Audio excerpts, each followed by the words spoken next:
1 second.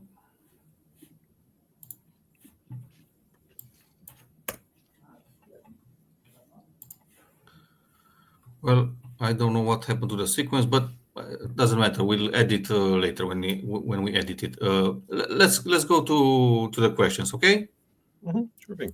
All right.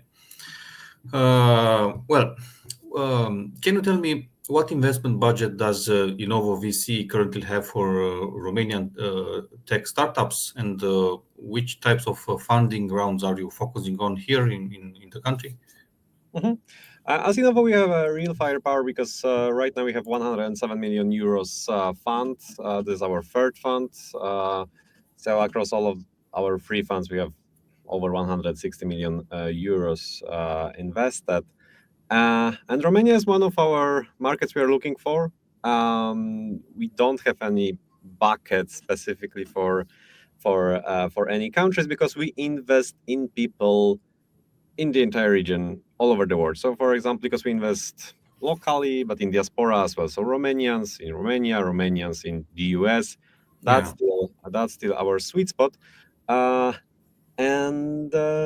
Yes, so far, and I'm really surprised by it because our initial plan was that about 10% of the current fund will be invested in Romania. But so far in this fund, we haven't invested in a single Romanian founder. We invested in two Moldovan founders, and one of them is operating heavily in Romania. But in Romania itself, we haven't invested yet. And to be honest, I'm still surprised that UiPath's global success story hasn't created a stronger new wave of new generation of founders aiming for similar scale. So yeah. Maybe you will find some interesting startup here in Romania in October at How to Web conference. Oh, of course, this is the plan because I truly think that How to Web is the best startup event, tech event in Central Eastern Europe, because basically all of the people that are relevant, important for Central Eastern European ecosystem or are looking at Central Eastern European ecosystem. So, all of the key regional investors from here, all of the international investors from London, US, Berlin, whatever, that look at Central Eastern Europe and look for deals here as well, or the best founders from the region. All of them will be here, will be there. So that's why it's like the best event in the region for sure, especially for the southern part of this region. And yeah, I hope I will meet at least a few founders, who think more about building from New York on San Francisco later on the way, not from Warsaw or Bucharest, because at the end of the day, ambition is the critical thing for us to build billion-dollar plus businesses. So I hope I will meet at least a few of such people. Well, in terms of ambition, can you make a comparison between Romania, Poland, Czech Republic, Hungary, Moldavia, Ukraine, I don't know, Bulgaria? Which founders are the most ambitious in this area? I don't think there are many differences. We invest in Baltics as well, and Baltics ecosystems are more developed because they had success stories earlier, and it's all about knowledge transfer. So early employees at Skype started investing as angel investors, started building new businesses, and because of that, they are small ecosystems because basically it's one city per country. Then this knowledge transfer was really, really fast, and because all of those countries are relatively small, then founders there know that, okay, if I build something, I need to build something global from day one.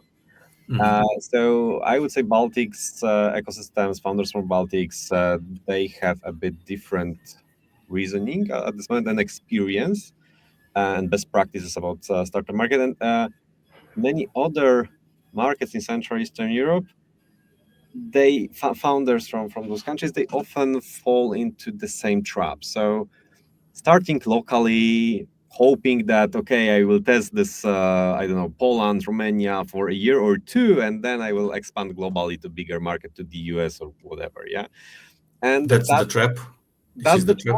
that's a huge trap, because that then you lost the game, in my opinion. Because it's all about speed, especially nowadays. Like back then, startups were all about power law, being the fastest, the best, the fastest growth, the biggest company, the biggest race whatsoever. Now it's even more skewed towards this direction. So, if you spend like a year or two to build your business here in Poland, Romania, then at the same time, someone in San Francisco or New York already owns your category, and it will be much harder for you to get there, to win over them, because they have customers, they have recognition, they have more capital, better access to talent, everything. Yeah, so speed is the only advantage you can have, and timing is everything. Timing is the most precious asset of every founder.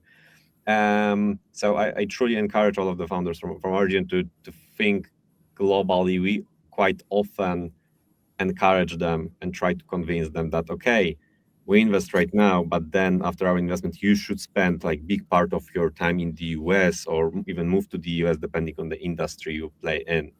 So that's our play, because in the US you have the highest adoption of technology, the fastest adoption of technology, especially now with AI. We see that the best access to the capital, and people that have seen things in terms of growing from 0 to 100 million ARR to 1 billion ARR. And in our region, we still don't have that many cases of that, even in Europe in general. Yeah, but our region's even in worse position in that. And we have great tech people, so it's more about guiding them and making them more ambitious and even optimistic, because people in our region, because of our history, I believe we tend to be much less optimistic and more pessimistic, that okay, everything is bad, and sometimes we just have to believe. Well, whole Europe history plays a huge role between relationships between states. That's true. I want to ask you something. When you say globally, you are referring especially to the United States, or also China or Asia? Oh, that's okay. That's interesting pivot. So it's not always the US. I mean, for most of the industries, the US is probably the best market, because companies, consumers, they have most money, they adopt technology very fast, and capital is there. But it's not always the only way, because you have many companies that build successful business in Latin America, in Asian countries, but not China, in Middle East even right now.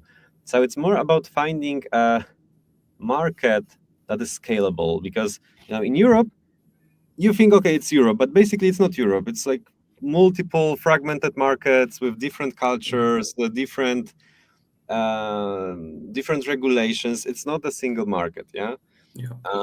In the US, it's basically a single market. In Latin America, because people are very similar in culture-wise, Latin America, Spanish language, Portuguese culture is basically very, very similar. In Southeast Asia, quite similar thing. So if you see that, okay, there is a potential to scale your business market by market, because those markets are similar, then it's okay. It doesn't have to be the US, but it's the big picture is, okay, how to find the biggest potential market that would allow you to build something significant and grow very fast. Because at the end of the day, it's all that matters. To build like a very big business, you need to have a lot of capital, and to get this capital, you need to grow very fast. And without it, if you do that on smaller market locally, you won't get there. With China, I believe that's a totally different thing, because to be honest, I'm not an expert on this market, but I haven't heard about any European tech business that did something successful in China. Me neither. So I guess China probably is not the case. In Southeast Asia or Middle East, that's the case. For example, Rocket Internet, as venture builder, built plenty of very big startups in Southeast Asia. So yeah, that might work there. But China, I believe they are pretty isolationist in terms of building businesses. Unless they can go global, that's okay. But external companies from different countries, they want to enter China. That's a different story. So yeah. Or even India, because these two countries have many That's true. people. True. That's Do you see any particular tech sectors in Romania that are more promising, let's say, than other in Central or Eastern European countries? I mean, has anything caught your eye here? I wouldn't say so, because we as a fund, we don't chase specific industries. We chase founders, because we are focused on this region. So if we focused even on specific industries in this region, then our pipeline, our deal flow would be very, very limited. Yeah. So I would say all that matter are exceptional entrepreneurs and founders, because they can build business in every industry, in my opinion. If you're smart, if you're really like crazy good executor, then you can build in every business, and you can learn new industries fast wherever you see the opportunity, because you have to see the opportunity. Yeah. That being said, I see that in general, our region, including Romania, we have pretty strong position in dev tools, some in cybersec, but I wouldn't say so that because Israel is crazy dagger in space. But so in comparison to that, it's not an edge. So let's say, but DevTools, I have like many data points that DevTools are strong in Central Eastern Europe, and that's one of our focuses as well. AI, because of very strong STEM education, so math, physics, algorithms, all thanks to communism and 50 years of being under Soviet regime. But so it wasn't good on many fronts, but in terms of education and strong foundations in STEM, then it's an edge. Because, for example, even when we think about Poland, but this is the same story for most of the countries in our region, at some point, like about 20% of open AI research team, they were Polish guys. Two of the co-founders of OpenAI, they are Polish guys. One of them is Albanian. Yes, so, Perplexity is Belarusian founder. Yeah, so we have edge in AI because of STEM education, and that's the thing right now. And before that, in DevTools, because we had so many strong R&D centers, software houses in the region, because we had smart tech people and still cheap labor back then. So that's why we had a lot of software houses and R&D centers. And right now, and I'm more happy about it, because of our strong STEM education foundations, we are extremely good at AI. So now it's the question how to commercialize this knowledge, this edge, and this is the bigger challenge, I would say. But yeah. Not many people would have said what you said about the mathematics that people in this area have been taught during the communist regimes. Well, yeah, but it's true. I agree with you on that. You can just see results of international Olympiads in mathematics, physics, and computer science. That in top 10 places in the ranking of last 50 years in terms of gold medals, silver medals, bronze medals, whatsoever. If I remember correctly, 4 or 3 places were for countries or people from countries from Central Eastern Europe. So I believe first country with the biggest number of medals was China, then second US, then Russia, and then I believe Poland, then I think Hungary, Ukraine, maybe Romania. I don't remember exactly, but 4 or 5 countries were from Central Eastern Europe. So that's a strong signal. Well, taking into account that nowadays education is quite different from what it used to be 30 years ago, or 40 or 50 years ago, what do you think it will be the future of startups would look like in, I don't know, in 20 years? I mean, kids nowadays are not very keen on learning. I wouldn't say so, but it's different, definitely. For sure, it's much easier right now to build business, to validate business, whether something makes sense or not. and we see that already, because especially you have a lot of founders that were successful before, building businesses before, and when they build new businesses right now, they use old frameworks. They don't use, they still think that, okay, we need 5 million to build something, to validate something. And, at the same time, you have a 20-year-old guy who just built like a simple tool in Lovable or any Lovable like tool, and just got to 1 million ARR like this. And this is without any funding or with very small funding. Yeah. So, for example, we have actually we have a very strong and broad portfolio of very young founders of new generation, like 20, 21, 22 years old, all of them doing crazy traction. So, for example, one of our companies, Lithuania, founder is 21, 22. He's been entrepreneur for the last 8 or 10, about 8 years, and he delivered over 10 million ARR business within a few months. With limited funding. Yeah. So that's the example how the market changed, how right now you can build businesses very fast. And young people, because I still believe that you have a like certain percentage of similar percentage of people that have this entrepreneurial ambition, drive to build something. And those people, they will be building. And you don't have to learn; you just have to do stuff. And right now, it's much easier to do this stuff. So I wouldn't be that afraid. I see big changes in society in general because of social media, because of AI. But I hope, at least, that thanks to how easy it is right now to build things, we will have a big entrepreneurial wave among young people. At least I hope, but I think we can do that. And with research or like more STEM focused stuff, yes, I believe as people, as society, we should promote it somehow. We should promote success stories, promote for that if you're a researcher and deliver something big, like you should be prized among especially young people, because Agreed. we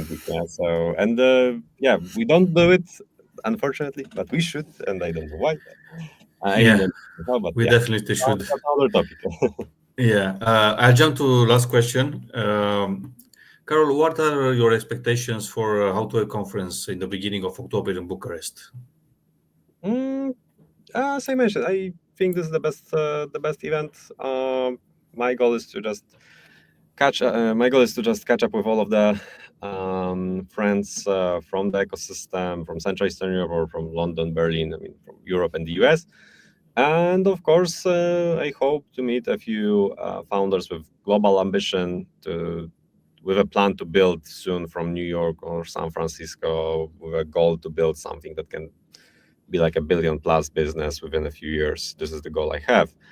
Something that can make impact on the world, can change the status quo, can change the paradigm. This is something I'm looking for. And I hope I will meet at least one such. If I meet one such person, one such founder in Bucharest, then I'm good. This is a great event then.